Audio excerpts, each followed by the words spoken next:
Hello everyone, this is Les Major, and this is me playing Rogue Legacy for about the 700th time or so. Let's see here now. It's interesting. This is the first time I ever stopped in the middle of a level and it seems to just spit me back outside. Was I outside when I last played?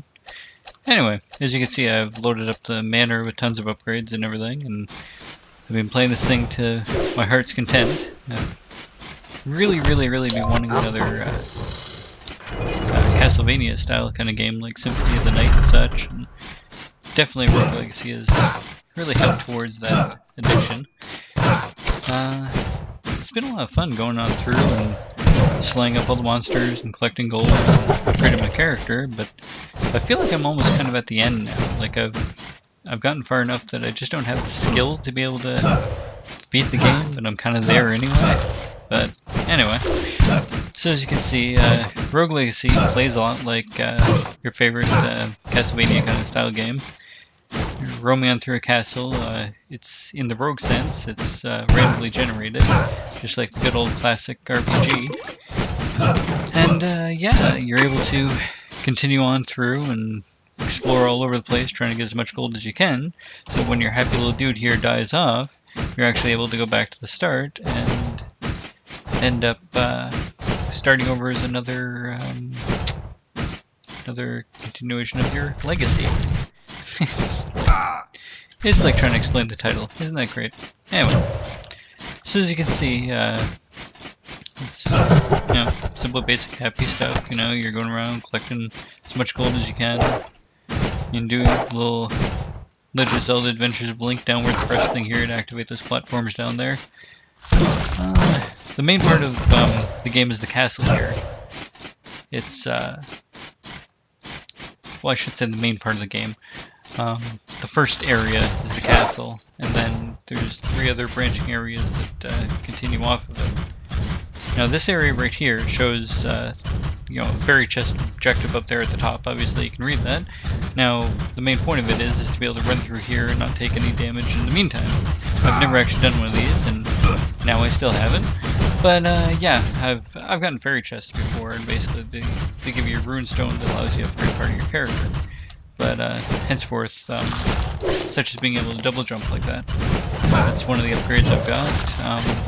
Not sure what else I have on him. I think I have one to be able to like use a vampiric effect on enemies and such, stuff like that. Anyway, so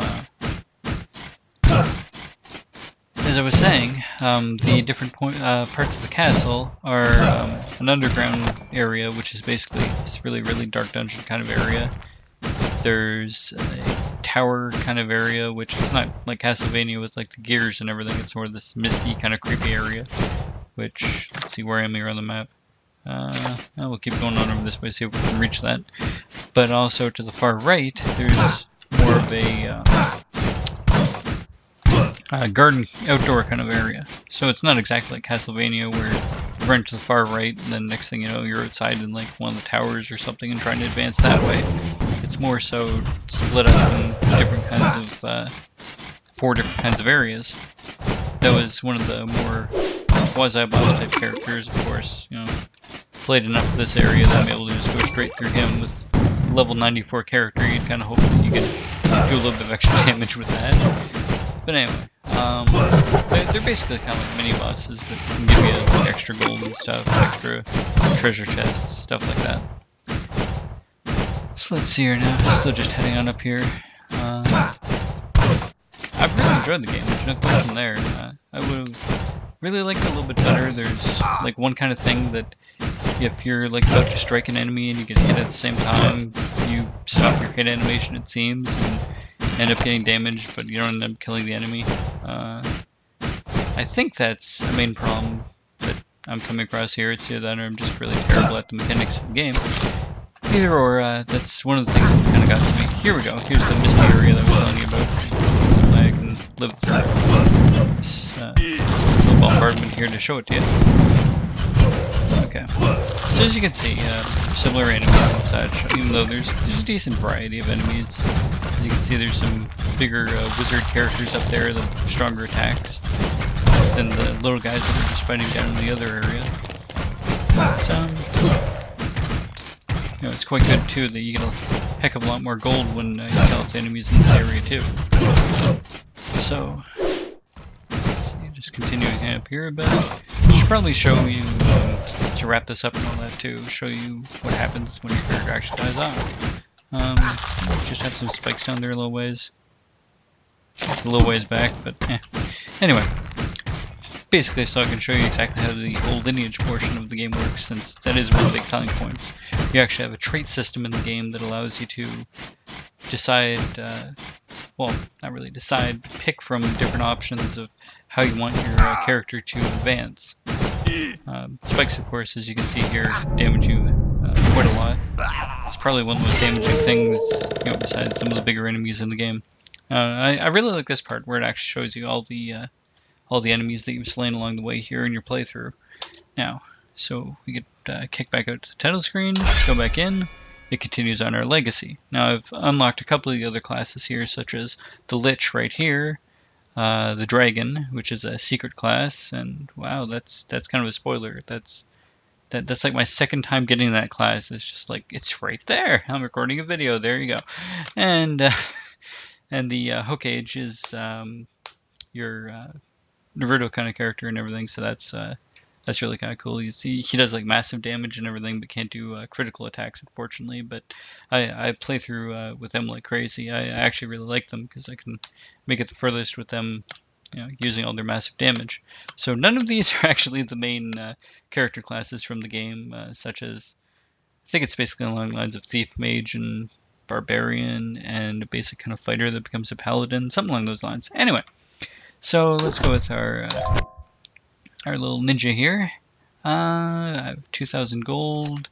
Is there anything I can upgrade with that? Well, upgrade her hit points. I'm sorry, she's got the cute little pink bow on her head. She's a girl. Okay, so, you know, because all girls are born with a pink bow on their head, apparently. Anyway. Yeah. It's not going to earn me points now, is it? Anyway, so going back on into the dungeon. Let's see. One arm back in. Click some of my coins on the way. Now, as you'll see, I'm doing like 127 damage now to the enemies. And I didn't even check to see what in the world stat she has. I'm so excited by getting a bunch of the character classes I want, I just blew right through it. See if I can find a quick way to kill myself off here, and then we'll run back on in and have a quick little look around. These are actually really kind of cool, actually. They're journals that you can find throughout the game. And I've collected them all now, so it brings up a full listing of all of them. Otherwise, it just shows you one at a time. The only thing I didn't like about it is it actually shows you story elements that are further down the road, which, you know, it's nothing really surprising, like, oh my gosh, there's a third boss! You know, you kind of get that from the big golden door at the front of the castle here that shows you, you know, 4 enemies, and from, you know, the looks of it, a boss. It kind of makes the ending a little bit kind of questionable because it gives you a little bit of a forewarning of the story, but yeah, I don't think it's really that much of a spoiler because unfortunately I haven't actually beat the game yet, so we'll have to wait and see that. Right here, this is the first boss. I've managed to beat that one. Actually, I think I beat the first 2 so far. And anyway, so collect our gold here, and so yeah, it's fun in that sense that there's a little bit of a story element, and you know, the more generations you go through, there's more of a story build up along the way too. So it at least keeps you playing. That's kind of why I feel like I'm personally at the end, because I've played this for countless hours now, and there's just no more story for me really to unlock. So I'm kind of just doing the same stuff over and over again to either level up more or try my best to take out the bosses. And as you can see, I'm so good at dodging enemy attacks. I should just be able to fly through the bosses. But anyway, let's see here now. So we'll head on over here. So, happy way to get rid of our character here. Please have spikes at the bottom.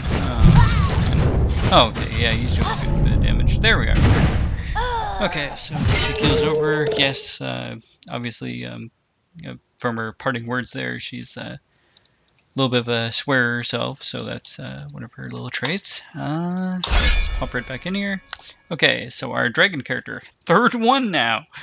I'm telling you, I should record video more often. ADHD, so, you know, the character is energetic and moves fast, you know. At least the character doesn't get distracted and runs off and does other things in the game instead. So that's good. But yeah, no, these are actually really cool elements because there's some like colorblind, there's some like even like playing the game like upside down, which is a really trippy effect. Let's see, what do we got here? Okay, so nearsighted. Nearsighted is actually really cool. It makes like everything around the character blurred out, but like everything right directly around the character is all fully in focus. And yeah, there's our little swearing trait again. And let's see, Savant, your character is very talented. I still not sure what that one does. And then so the other one, the character is really, really powerful and boosted up. The Spelunkers, they actually are able to collect more gold, and they have these cute little helmet flashlights and all that allow them to, well, I think the actual flashlight itself lights up the darker area down in the dungeon, and the actual ability itself, there's nothing we can buy there. The actual ability itself that the character class comes with is the fact that they're actually able to see all the different little things on the mini-map, such as treasure chest rooms, and yeah, here we go. So see, there's treasure chest rooms. There's the question marks are areas that have things like little mini games or something you can play with, like this little clown guy that lives in the castle. And then the green treasure chest icons are the fairy chests you can get your runes and such out of. Another thing I should mention too is the armor that I'm wearing there. That's actually armor that I purchased in game. So the whole little raid outfit there, save for the helmet, is actually a vampiric effect set of gear that I ended up picking up along the way and purchasing from the blacksmith outside. Because, much like every role-playing game, they have to make a living and they charge you for saving the world. Even though it's not really so much saving the world in this one. I think it's more so you're trying to save your father, the king, in the throne room. I don't know if anybody really cares for him in this kingdom or not, but anyway, that's the quest that you're sent on.